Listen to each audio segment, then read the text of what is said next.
Hello everyone. Last part में हमने देखा था कि गुवॉन की शादी की खबर सुनकर सारंग शॉक होती है और उसके हाथ से प्लेट नीचे गिर जाती है और अपनी इस गलती की वजह से वो बहुत शर्मिंदा होती है और इसके लिए वो सभी को सॉरी कहकर वहाँ की सफाई करने लगती है। गुवॉन उसकी हेल्प करने के लिए जल्दी से नीचे बैठता है और उससे पूछता है कि क्या तुम ठीक हो। वो नहीं चाहता था कि सारंग को कोई भी चोट पहुँचे, इसलिए वो उसे वहाँ की सफाई करने से मना करता है और कहता है कि ये मैं कर लूँगा। इतने में वहाँ पर सारंग की सीनियर आती है और उसे वहाँ से जाने के लिए कहती है। वो वहाँ की सफाई कर देगी। इसके बाद फिर से फैमिली मीटिंग शुरू हो जाती है, जहाँ यूरी के डैड गुवॉन की बहुत तारीफ करते हैं और यहाँ पर यूरी भी सबके सामने गुवॉन से कहती है कि वो उसे बहुत पसंद करती है। जिसके बाद वो लोग शादी की डिस्कशन करने लगते हैं, लेकिन गुवॉन शादी करने से साफ साफ मना कर देता है और कहता है कि मैं किसी और से प्यार करता हूँ। अब ये सुनकर यूरी उससे कहती है कि प्यार में ब्रेकअप और पैचअप तो होते रहते हैं, बट एट द एंड तुम्हारी शादी तो मुझसे ही होगी। पर गुवॉन ये कहते हुए वहाँ से चला जाता है कि मुझे यूरी से शादी करने में कोई इंटरेस्ट नहीं है। वहीं दूसरी तरफ ड्रीम टीम के मैनेजर सारंग को उसकी गलती की वजह से डांट रही होती है और उसे चेयरमैन को सर्व करने की बजाय दूसरा काम देती है। फिर हम गुवॉन को देखते हैं, जो वहाँ से आने के बाद सारंग को कॉल पर कॉल किया जा रहा था, लेकिन सारंग कॉल आंसर नहीं करती। गुवॉन परेशान होकर उससे मिलने जाता है और उससे पूछता है कि तुम मेरा फ़ोन क्यों नहीं उठा रही थी और तुम जैसा समझ रही हो वैसा कुछ भी नहीं है। जिस पर सारंग उससे कहती है कि काम खत्म होने के बाद हम बात करेंगे। जिसके बाद गुवॉन वहाँ से चला जाता है और सारंग खाना लेकर एक रूम में जाती है, लेकिन उस रूम में कोई भी नहीं होता। तभी अचानक से एक बच्चा मास्क पहनकर सारंग को डरा देता है और वो बच्चा हुआरंग का बेटा जीहू होता है। लेकिन सारंग उसे डरने की बजाय उसके साथ शरारतें करने लगती है और उसे सॉरी करने के लिए कहती है। जीहू उसे सॉरी तो कह देता है और साथ में ये भी कहता है कि अब देखना मैं तुम्हारा क्या हाल करता हूँ। उसके बाद फाइनली सारंग का काम खत्म होता है और उसे उसकी पेमेंट मिलती तो है, पर ड्रीम टीम के मैनेजर से बहुत बातें सुनने और इंसल्ट होने के बाद फिर सारंग घर आ जाती है और देखती है कि ड्रीम टीम में काम करने के बाद उसकी एक दिन की सैलरी उसकी महीने भर की सैलरी के बराबर होती है। दूसरी तरफ गुवॉन और उसके डैड को देखते हैं, जहां डैड गुवॉन से कहते हैं कि तुम जिस लड़की से प्यार करते हो उसे भूल जाओ और उसे ब्रेकअप कर लो, क्योंकि किंग ग्रुप के लिए तुम्हें यूरी से शादी करनी होगी। बट गुवॉन यहाँ पर साफ साफ मना कर देता है और कहता है कि मैं जिससे प्यार करता हूँ उसे हमेशा प्रोटेक्ट करूंगा, चाहे जो हो जाए। इसके बाद गुवॉन सारंग के घर आता है और उसे कॉल करने लगता है, लेकिन सारंग गहरी नींद में होने की वजह से कॉल रिसीव नहीं कर पाती, जिस वजह से गुवॉन परेशान होकर उसके घर में घुसने की कोशिश करता है।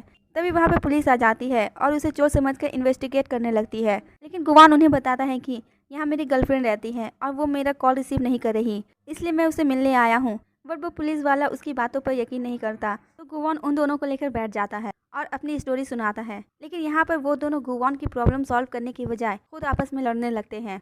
एक्चुअली वो दोनों कपल थे और किसी वजह से इनके बीच लड़ाई हो गई थी। फिर गुवॉन को देखते हैं, जो इनकी लड़ाई देखकर अपनी प्रॉब्लम भूल जाता है और इन दोनों की सुलह करवाता है। जिसके बाद वो वहाँ से चला जाता है। अगली सुबह गुवॉन किंगडम लैंड में आता है और सारंग से पूछता है कि कल रात तुमने मेरी कॉल का जवाब क्यों नहीं दिया था। तो सारंग उसे बताती है कि कल रात वो जल्दी सो गई थी, इसलिए उसे पता नहीं चला। फिर गुवॉन उसे काम के बाद मिलने के लिए कहता है कि तभी वहाँ पर यूरी आ जाती है। अब यूरी को देखकर गुवॉन और सारंग दोनों अपसेट हो जाते हैं। सारंग तो वहाँ से चली जाती है, लेकिन गुवॉन यहाँ पर यूरी को क्लियर करता है कि वो उसे प्यार नहीं करता और उसे ये भी कहता है कि मैं चाहता हूँ कि तुम ट्रू लव को महसूस करो, जिस तरह से मैं करता हूँ। तुम एक ऐसे इंसान से मिलो जो तुमसे प्यार करता हो और तुम्हें खुश रखे। अब ये सब कहकर गुवॉन वहाँ से चला जाता है। इसके बाद हम देखते हैं कि गुवॉन परेशान होकर उसी रेस्टोरेंट में आकर बैठा होता है जहाँ वो पहली बार सारंग के साथ आया था। तभी फाइनली वहाँ पर सारंग आती है, तो गुवॉन सारंग को सारी बात क्लियर करता है और उसे कहता है कि कल तुम शॉक हो गई होगी, लेकिन मैंने डैड से साफ साफ कह दिया है कि मैं किसी और से प्यार करता हूँ और उसी से शादी करूँगा। जिसके बाद इन दोनों की भी सारी मिसअंडरस्टैंडिंग खत्म हो जाती है और यहाँ पे सारंग गुवॉन को ड्रीम टीम के बारे में बताती है। तो गुवॉन उससे कहता है कि मैं इस बारे में नहीं जानता था, लेकिन मैं तुमसे वादा करता हूँ कि मैं ड्रीम टीम को जरूर बदलूंगा। इसके बाद वो लोग साथ में क्वालिटी टाइम स्पेंड करते हैं। अगले सीन में हम सारंग को देखते हैं, जो गुवॉन से मिलने के लिए ऑफिस आती है। वही गुवॉन दिन रात काम में बिजी होता है, तो उसे डैड का प्रपोजल जो कंप्लीट करना था, सारंग उसे डेली मिलने आती थी और उसके साथ थोड़ा टाइम बिताकर चली जाती थी। इसके बाद फाइनली वो दिन आ जाता है जब उसे सबके सामने अपना प्रेजेंटेशन देना था। फिर मीटिंग स्टार्ट होती है। अब यहाँ पर हुआरंग अपना प्रपोजल देती है, जिसमें उसने सभी फुल टाइम वर्कर को हटाकर पार्ट टाइम एम्प्लॉय को हायर करना चाहती थी और बहुत सी चीज़ों से कॉस्ट कटिंग करके वो कंपनी के लिए 10 बिलियन की बचत करती है। वेल डैड को उसका प्रपोजल बहुत पसंद आता है। अब इसके बाद गुवॉन की बारी आती है और वो अपना प्रपोजल सुनाता है। तो सभी लोग हैरान हो जाते हैं, क्योंकि वो किंग होटल को वर्ल्ड वाइड फ्रेंचाइज बनाना चाहता था और बहुत से कंट्री ने तो ऑलरेडी उसके साथ कॉन्ट्रैक्ट साइन कर दिए थे। इस तरह से वो 10 बिलियन नहीं बल्कि 100 बिलियन दिला सकता था। एक्चुअली गुवॉन ने 100 एनिवर्सरी की प्लानिंग इस तरह से की होती है कि उसे वर्ल्ड वाइड पॉपुलैरिटी मिले और वो इस तरह एक ब्रांड बन चुका था। वेल डैड बहुत खुश होते हैं क्योंकि आखिरकार उनका सपना सच हो गया था किंग होटल को ग्लोबल फ्रेंचाइज बनाने का। वो अनाउंस करते हैं कि नेक्स्ट मंथ से गुवॉन किंग होटल का प्रेसिडेंट होगा।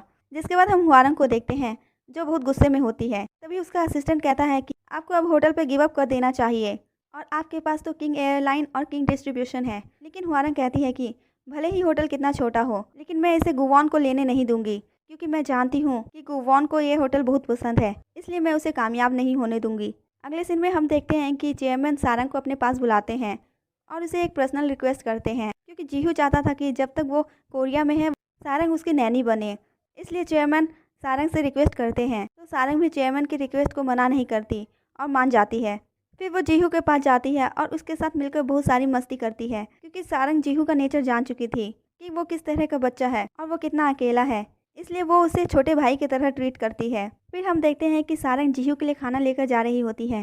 तभी गुवॉन अपने रूम से निकलता है और सारंग को वहाँ देखकर सरप्राइज हो जाता है। वो जल्दी से उसे अपने रूम के अंदर ले जाता है और उससे पूछता है कि तुम यहाँ क्या कर रही हो। तो सारंग उसे सारी बात बताती है। फिर वो गुवॉन के रूम को देखने लगती है। तभी उसकी नज़र उस फिश कैंडी और गुवॉन की फ़ोटो पर जाती है, जिसे देखकर वो गुवॉन को छेड़ने लगती है।